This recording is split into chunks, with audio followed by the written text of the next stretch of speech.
Iti Baguio City na pasaran ti panagragaay ken panaglayos. Iti daduma pa sa ti kalsada gapu iti Bagyo Amaymay. Sana nadalanan ti pasat ti Bagyo Bawang Road, Quirino Highway, iti pasat ti Barangay Irisan, gapu iti panakalayos ti kalsada. Ngayon malaylayos kadagiti naglabas a bulan.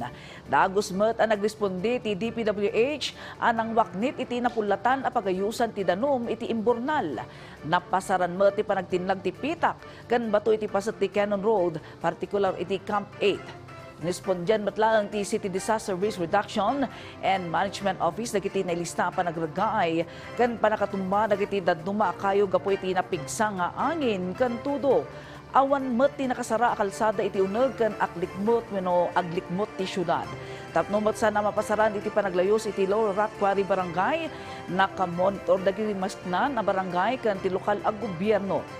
Naingot ti panangdalus da kadagiti basura, may pulpulat iti screen nga umuneg iti tunnel. Nabalaagan nagiti umili aliklikan nati agipaanog iti basura da kadagiti kanal.